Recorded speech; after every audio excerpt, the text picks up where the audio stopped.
지난 4.19 재보선에서 새정치연합이 한 석도 얻지 못하면서 지도부 책임론이 거세게 일고 있습니다. 이런 가운데 광주 민심을 얻고 당선된 천정배 의원은 뉴 DJ 신당론을 꺼내들고 세력 확장에 나섰는데요. 네, 이와 관련해서 오늘 두 분의 전문가와 함께 향후 정치권 전망을 해보도록 하겠습니다.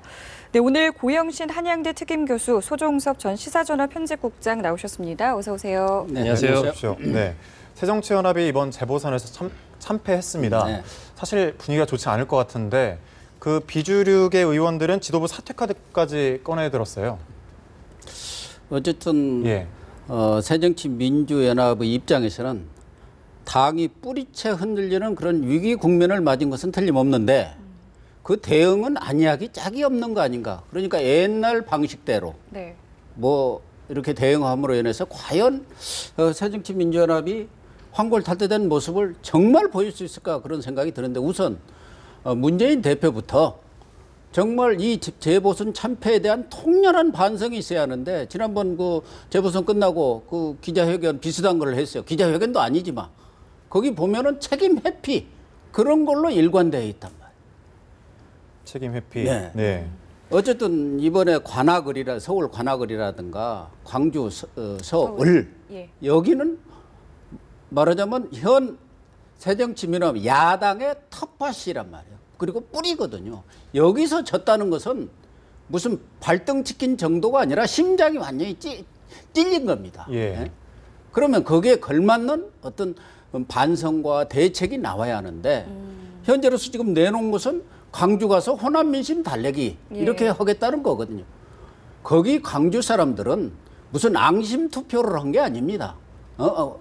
호남 홀대에 있다고 해서 앙심 투표한 게 아니고 어느 신문의 여론조사를 보니까 광주 사람들이 제일 우선적으로 꼽는 것은 전략과 정책이 없다는 거예요. 7, 80%가.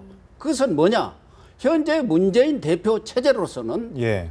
말하자면 내년 총선 그리고 나아가서 2017년 대선에서도 정권 교체의 가능성을 보여주지 못하고 있다. 그러니까 문재인 대표 체제에 대한 비토거든요. 예. 그러면은 그런 또 정책이 부재하다는 거거든요. 전략과 정책. 국민들한테 희망을 줄 수 있는 그리고 대한정당으로서의 그런 모습을 보여주지를 못하고 있다는 것에 대한 심판이라고 봐야 하고 그러한 심판을 광주 사람들이 여기서부터 혁신과 변화를 통해서 한번 이뤄보자. 그런 차원에서 이번에 천정배 의원한테 압도적인 표를 밀어준 거랍니다. 거기에 대한 철저한 반성과 그에 대한 대안이 나와야만이 말하자면 돌아선 민심도 좀 다시 회복될 텐데 예. 아직은 그런 것에 너무 못 미치는 것 아닌가 그런 생각이 들어요.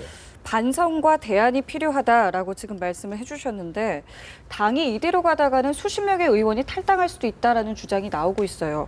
그야말로 좀 운명의 기로에 놓인 것 같은데 어떻게 예상해 볼 수 있을까요? 지금 사실 어떤 폭풍 전야라고 할까요? 예. 이게 지금 앞으로 이제 행보를 문재인 대표가 어떻게 걸어가느냐에 따라서 상당한 지각 변동이 올 수도 있고 물론 시기는 뭐 지금은 좀 빠른 감이 있죠. 아직 총선이 이제 많이 남았으니까. 하지만 현재의 여러 가지 이슈의 흐름이나 당내 분위기 등을 봤을 때 문재인 대표의 어떤 현실 인식과 자기 혁신 그리고 당을 새롭게 바꿔가려는 이러한 부분에서 정말 사람들이 보기에 깜짝 놀랄 정도의 그런 엄청난 각오가 있지 않고서는 이 상당한 폭의 야권의 재편이 좀 불가피할 수도 있겠다 하는 그런 생각이 듭니다. 왜 그러냐면 지금 고 교수께서도 말씀하셨지만은 이 선거 패배한 이후에 문재인 대표가 보이는 어떤 그런 태도 이런 것들을 보면 물론 패배 자체도 김한길 의원 얘기대로 질 수 없는 선거에서 진 부분이 있지만 그 이후에 문재인 대표의 과연 이 받아들이는 인식이 얼마나 이 사태를 엄중하게 받아들이고 있는가에 대해서 일반인들은 조금 그렇지 않은 것 같다라고 보는 사람들이 지금 많은 상황인 거거든요. 물론 이제 내일 이제 호남에 가서 문 대표가 어떤 메시지를 내놓을지 좀 볼 필요가 있습니다. 하지만 지금까지 나타난 걸로 봐서는 문재인 대표가 조금 더 강한 정말 엄중한 현실 인식을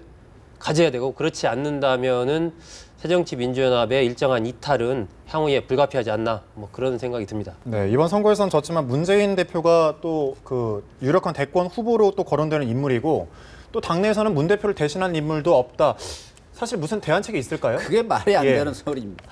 문재인 대표가 이번에 선거 결과를 봐도 그렇고 선거 과정에서 보면은 역시 초선 대표가 아마추어 대표라는 것이 여실히 드러났습니다. 문재인 대표 정치 역량이 미천부터 드러난 거예요.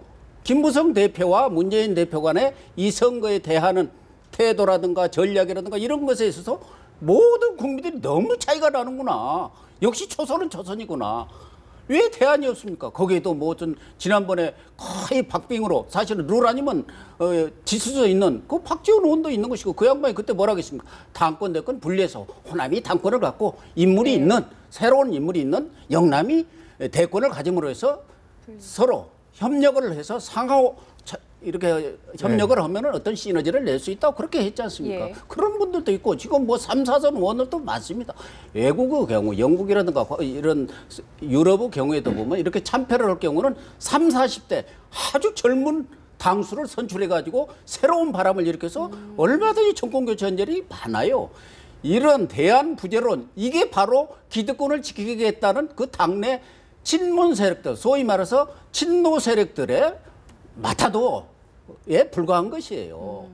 그렇지 않습니까? 예. 왜 대안이 없습니까? 대안은 너무 많고. 대안은 많다. 예. 그렇기 때문에 그러한 식의 그 안이한 자세 이게 지금 문제입니다. 그래서 야당이라는 게 지금 잇따라 참패를 하는데 늘 참패를 한 이유가 뭐냐? 한 일주일 내지 열흘만 반성하는 척하고 다시 원위치돼요. 똑같아 옛날하고. 그러니까 참패를 계속하는 거예요. 정말 바꿔야 한다고.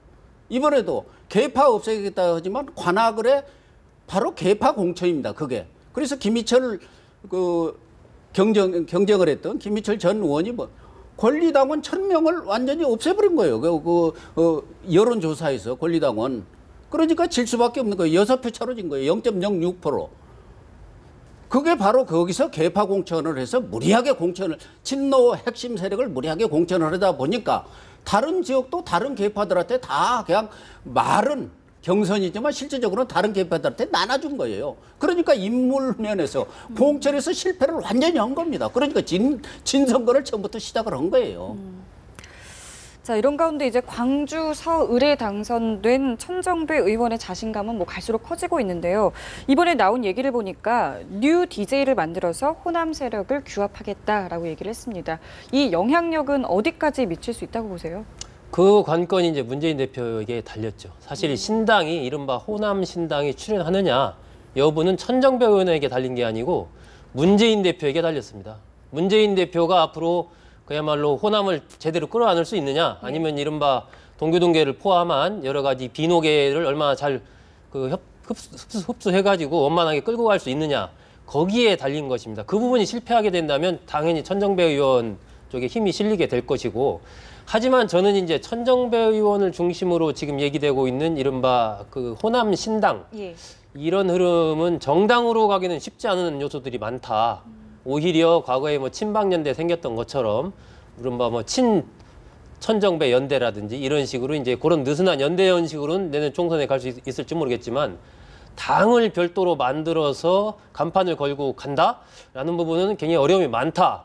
돈도 있어야 되고 조직도 있어야 되고 인물도 있어야 되는데 세 가지 부분에서 다 굉장히 어려움이 많은 게 현실입니다. 그렇기 때문에 정당으로 출연할 수 있는가 여부는 좀 두고 볼 여지가 많고 오히려 저는 지금 박주선 의원이 이야기하는 이른바 중도 개혁 신당 뭐 일부에서는 이제 박주선 의원과 천정배 의원이 뭐 같이 손을 잡고 뭐 신당으로 가는 이런 말씀도 하는데 그 두 사람이 굉장히 축이 다릅니다. 그렇기 때문에 박주선 의원이 얘기하는 중도 개혁 신당이라는 것은 새정치민주연합 소속도 있지만 새누리당 소속도 있습니다. 그러니까 현재의 양당의 이 판 자체를 흔들어서 새로운 제3정당을 만들자라는 어떤 그런 의도를 지금 박주선 의원은 갖고 있는 거거든요. 일정하게 새누리당에 있는 국회의원들 몇몇이랑도 지금 교감을 하고 있습니다. 그러니까 그 흐름이 제가 보기엔 총선을 앞두고 이 정치 지형에 상당한 변화를 가져올 수 있는 하나의 흐름이다. 그러니까 천정배 의원이 추진하는 호남신당과 박주선 의원이 얘기하는 그 두 가지 신당이 앞으로 어떤 이제 궤적을 밟아갈지 그것에 따라서 내년 총선에 상당한 좀 변화가 올 수 있을 것 같습니다. 네, 정동영 전 의원 이야기를 해볼게요. 좀 우려가 많았었는데 그 우려가 좀 현실이 된 것 같습니다. 그야말로 정치 인생 최대 위기인데 앞으로의 그 정동영 의원, 그 야당의 텃밭을 내준 꼴인데 어떻게 거치가 어떻게 될까요? 정동영 전 의원으로서는 뭐 말씀하신 대로 정치 인생에 있어서 뭐 최대 위기 정도가 아니라 나락으로 떨어진 거 아닌가 이런 평가도 나올 만합니다. 우리 흔한 말로 지금 낙동강 오리알 신세가 돼 있는데요. 어쨌든 이번 관악을 해서 좀 누가 보더라도 무리하게 이렇게 출마를 함으로 인해서 야당 분열에 그런 책임을 네. 일정 부분 질 수밖에 없는 그런 상황이고 또 본인이 야당 심판론을 들고 나왔어요. 원래 자기가 만들었던 또 거기가 뿌리인 그 본 새정치민주연합에 대한 심판론을 들고 나와서 결국은 패배를 했는데 어쨌든 정동영 후보로서는 앞으로 국민 모임의 뭐 또 어쨌든 핵심 세력이었는데 이번에 사실상 국민 모임이 뭔가 관악을 해서 어떤 시험대 역할 뭐 그걸 노리고 출마를 했었는데 그게 패배를 해서 과연 국민 모임이 제대로 출범을 할 수 있을지 또 내년 총선에 몇 명이나 후보를 낼 수 있을지도 문제입니다만은 과연 정동영 의원이 내년 총선에 어디로 갈 것인가? 그렇지 않아도 뭐 돌고 돌아가지고 네. 이제 관악을에 가서 패했는데 그렇다 한다면은 이제 돌아갈 곳은 원래 본인이 정치 처음 했던 전주 덕진으로 돌아갈 수밖에 없는데 거기는 또 현역원이 없습니까? 또 뭐 다 안 되니까 다시 그쪽에 와서 국회의원을 하겠다 하면 그쪽 주민들을 그쪽 유권자들은 그래 정동영이는 우리가 뽑아줘야지 그럴 사람들도 나는 많지 않다고 봅니다. 그래서 참 정동영 의원이 어떻게 그걸 헤쳐나갈지는 본인이 뭐 심사숙고를 하고 고민을 많이 하겠지만 정치적 재기는 쉽지 않을 것이다. 설사 재기를 한다 하더라도 무슨 대권 후보가 된다든가 야당의 지도자가 되는 것은 이미 멀어진 것 아닌가 그런 생각이 들어서 참 안타깝습니다. 네. 자, 새정치연합은 오는 7일입니다. 돌아오는 목요일인데요. 새 원내대표를 선출합니다. 지금 5명의 후보가 경선을 벌일 예정인데 과연 표심이 어디로 갈지 이게 관전 포인트가 아닐까 싶어요. 그렇죠. 지금 뭐 이른바 친노 뭐 직계라고 할 수 있는 후보가 출마한 사람은 없지 않습니까? 크게 봐서 이제 좀 친노 쪽에 가까운 후보들은 있는데 네. 5명인데 최재성 의원, 김동철 의원, 서른 의원, 조정식 의원, 이종걸 의원 이렇게 5명인데 결국 포인트는 이른바 비주류라고 할 수 있는 김동철 의원이나 이종걸 의원 두 사람 중에 과연 원내대표가 나올 수 있느냐 아니면 나머지 이제 세 분은 이른바 친노라고 네. 볼 수 있는데 그 구도가 그대로 유지되느냐의 여부인 것이고요. 특히 뭐 저는 이제 이종걸 의원이 그동안에 2차례 이번에 이제 3번째 도전 계속 이제 그동안에 의지를 갖고 도전을 많이 했었는데 잘 안 됐는데 이번 여러 가지 지금 당의 상황도 변화가 좀 불가피한 상황 아니겠습니까? 또 문재인 대표에 대한 그런 비판도 많이 있고 그렇기 네. 때문에 원내대표는 좀 비노 쪽에서 하는 것이 맞지 않느냐 이런 흐름도 있고 그렇기 때문에 이종걸 의원이 얼마나 그런 부분을 잘 흡수할 수 있을 것인가. 그리고 이제 김동철 의원 같은 경우는 역시 그 원내대표는 그래도 호남에서 해야 된다. 또 이제 이런 논리를 강하게 또 설파를 하고 있는 상황이기 때문에 네. 그런 부분들이 호남을 중심으로 한 이런 국회의원들한테 얼마나 먹힐 것인가. 그래서 결국 비노계 원내대표가 탄생할 것인가. 예, 그것이 좀 관전 포인트가 아닌가. 예, 그렇게 생각합니다. 네, 반대로 새누리당 이야기를 해보면 이번 재보선으로 인해서 잔치집 분위기입니다. 이 재보선이라는 게 보통 이 심판의 이 성격이 있어서 여당이 무덤으로 일컬어졌는데 이번에는 뭐 야당이 무덤이 아닌가 이런 생각까지 하게 돼요. 뭐 이번뿐만이 아니라 예. 최근에 야당이 재보선이라든가 이런 선거에서 이긴 적이 없어요. 그래서 예. 문재인 대표가 이기는 정당 만들겠다고 지난 28 당권 때 얘기를 했는데 사실은 또 지는 정당이 됐습니다. 어쨌든 뭐 선거라는 것은 기본적으로 하나는 선거 구도가 어떻게 짜여지느냐. 또 하나는 상대의 실적, 자기의 장점보다도 상대가 얼만큼 잘못하느냐 실책 이것이 중요하거든요. 그런데 선거 구도도 여당한테 아주 좋았죠. 일려 다야니까 야당 표가 나눠질 수밖에 없는 구도가 짜여진 것도 하나고 또 이번에는 다 얘기한 대로 질려야 질 수 없는 선거를 진 거란 말이에요. 근데 말하자면 새정치민주연합이 이 당명이 길어갖고 나는 안 된다고 보는데 우선 여기서 실책을 넘어온 거예요.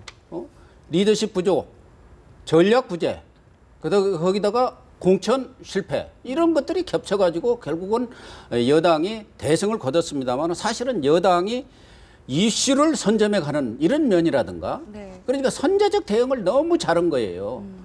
뭐 이런 성완종 사건 났을 때도 특검하자. 나부터 조사받겠다. 뭐 김무성 대표가 그렇게 치고 나가죠. 또 특사 의혹 이걸 말하자면 이슈로 제기해갖고 야당에서 이야기하는 어떻게 보면 물타기가 성공을 한 거고 예. 이완구 총리 이 부분도 아주 즉각적으로 이렇게 수리를 함으로 인해서 어떤 그 공격의 화살을 착 없애버린 거예요. 예봉을 그냥 꺾어버리는 거라. 이런 면들이 이번 승리에서 중요한 그 어떤 전략적인 포인트가 된 것 같고 또 하나는 새정치민주연합에 비해서 원래 개혁하고 변화를 보이는 것은 야당인데 새누리당은 선거 전략에서도 뭐 세준마 전략이다 뭐 이번에 살려주세요 뭐 여러 변화와 쇄신의 모습을 보이는 것들이 국민들한테 많이 어필이 되는 것이죠. 그런 면들이 이렇게 크게 성공을 한 그런 원인을 가져왔지만 여당이 그렇다고 해가지고 뭐 잔치집 분위기라든가 오만해가지고는 내년 총선에서 또 큰 코를 다칠 수가 있기 때문에 예. 아마 더 겸손한 자세로 이렇게 임해하지 않겠나 그런 생각이 듭니다. 네. 김무성 대표 이제 뭐 선거의 남자라고까지 불리면서 리더십을 인정받는 부직인데요. 독주 체제 뭐 이제 앞으로 당분간은 계속 이어질 수 있겠죠. 지금이 봄날이죠. 네, 지금 김무성 대표로서는 뭐 아주 따뜻한 봄날이죠. 결국 내년 총선 김무성 대표가 이번에 뭐 선거의 남자 글쎄 좀 아직 빠른 별명 같고요. 내년 총선이 결국 김무성 대표의 운명을 가르게 될 텐데 지금 봐서는 김무성 대표는 뭐 저한테도 전에 만났을 때 그런 얘기를 하더라고요. 가늘고 긴 정치를 오래 할 생각이 없다. 나는 굵고 짧게 정치를 하고 싶다. 이 강력한 어떤 이제 대권에 대한 의지를 아마 저는 이제 그렇게 받아들였는데 그런 식으로 좀 선이 굵은 정치인이고 일단 등치도 막 크지 않습니까? 예. 그러면서 이번 선거에서 어쨌건 뭐 전면에서 진두지를 하면서 승리를 이끌었기 때문에 많은 사람들이 이제 새누리당뿐만 아니고 야권에 있는 사람들도 김무성 리더십에 대해서 인정을 해가는 그런 분위기거든요.